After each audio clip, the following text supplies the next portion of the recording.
Terima kasih Ustadz Syam. Ustadz Maulana kenapa sih senyum-senyum aja? Saya lagi memikirkan apa yang dibahas. Ustadz Maulana, kalau gitu Iya. gak usah dipikirin, aku mau nanya aja Iya. sama Ustadz Maulana. ah. Kita sebagai sesama saudara kandung harus saling menghargai. Sesama saudara kandung harus saling menghargai. ya. Nah, kita kan menghargai orang tua kita, berarti mungkin juga dong kita harus menghargai saudara kita yang lebih tua nih Ustadz Maulana. Nah, pertanyaannya, hukumnya adik yang durhaka pada kakaknya itu seperti apa nih kalau mereka tidak menghargai atau menghormati? Lalu, jika kakaknya zolim kepada adiknya, apakah bisa disebut juga sebagai kakak durhaka? Bismillahirrahmanirrahim. Alhamdulillahirrahmanirrahim. Hari ini kita tidak usah membahas jauh-jauh tapi membahas dalam lingkup keseharian. Dalam hal ini adalah persoalan persaudaraan. Kakak adik, adik kakak, saudara, mungkin ada juga yang kembar dan sebagainya. Kalau berbicara tentang bagaimana ada adik durhaka kepada kakak. Bagaimana dengan kakaknya? Apakah durhaka juga? Jatuhnya adalah zolim. Karena ada salah, ada dosa, ada zolim, ada durhaka. Kalau pada salah itu ketika mereka tidak tahu hukum. Tapi kalau sudah tahu hukum namanya dosa. Nah, durhaka itu jatuh terletak kepada yang harusnya dia taat tapi dia tidak melakukan. Makanya adik ke kakak, anak ke orang tua. Tapi kalau dari orang tua ke anak, begitu pula kakak ke adik, harusnya dia menjaga, melindungi. Justru dia yang berbuat dosa padanya, menzoliminya. Maka dia jatuhnya zolim. Jikalau orang tua, jadi posisinya gini. Adik tingkat kedurhakannya gini. Kalau dia dalam hal ini orang tuanya sudah tidak ada. Kayak saya kan, ayah saya cepat berpulang ke rahmatullah. Ketika saya masih usia SD kelas 1. Jadi kami ada berapa bersaudara itu yang masih hidup ada 10 orang. Itu kita menempatkan kakak tertua sebagai ayah kami. Jadi gitu. Ya.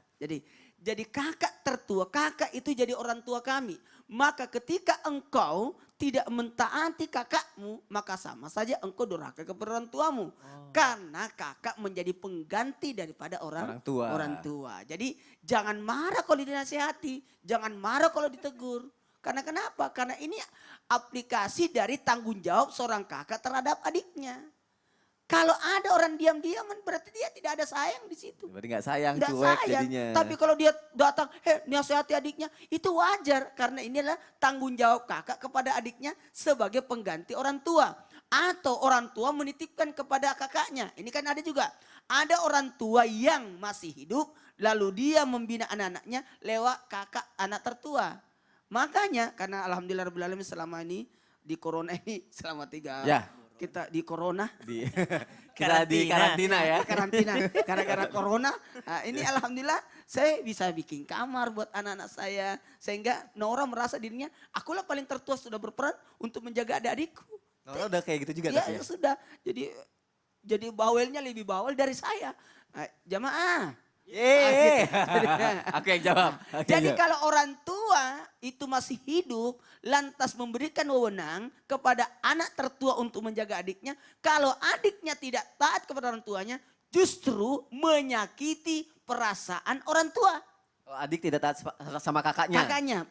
Otomatis yang disakiti adalah orang tua. Karena ini adalah perwakilan daripada orang tua. Apalagi ingat saling introspeksi diri dan bermuhasabah serta menimbulkan kasih sayang. Kakak menasihati adik dalam bentuk kasih sayang. Bukan karena saya kakak, tidak. Tapi bagaimana kita bisa alhamdulillah Rabbil Alamin. Karena peraturan di keluarga saya siapa yang tertua dia yang jadi bapak.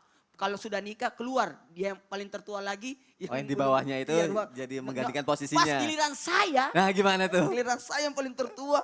Wah kata ibu saya, kamu jangan menikah dulu. Karena kau yang tanggung jawab semua adik-adikmu. Terpaksa saya kasih adik-adikku semua aman sudah.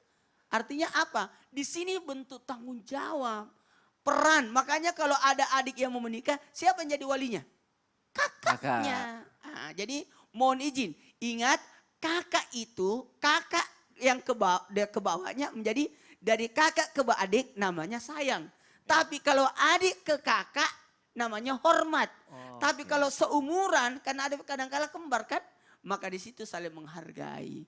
Nah, tapi pada posisi ini mohon maaf ya, lihat juga usianya. Kalau sudah besar-besar, sudah gadis-gadis, sudah pemuda-pemuda, lihat posisinya. Bagaimana adabnya menasehati, bagaimana adabnya menghargai, mengingatkan. Jangan di depan umum, jangan sampai dia merasa dipermalukan. Masya Allah, berarti seperti Ustadz Iya. Maulana bilang kalau peran kakak adalah menggantikan peran dari kedua orang tua. Kedua orang tua. Jadi adik harus hormat kepada kakaknya. Iya, kayak Ustaz Sam, bapaknya di Maros. Ya. Ustaz Sam di sini tinggal sama adiknya. Adiknya harus dengerin nih. Mudah-mudahan adiknya nonton. Nah. Apa yang dikatakan kakak dengerin. Nah, untung Ustadz Sam kalau nasihatin secara sesuatu yang baik ya, Masya Allah. Oh gimana belum tahu aja Belum di tahu ya? rumah. Oke, deh. Kalau gitu nanti kita bahas lagi, Masya Allah. Jazakallah khair Ustadz Maulana.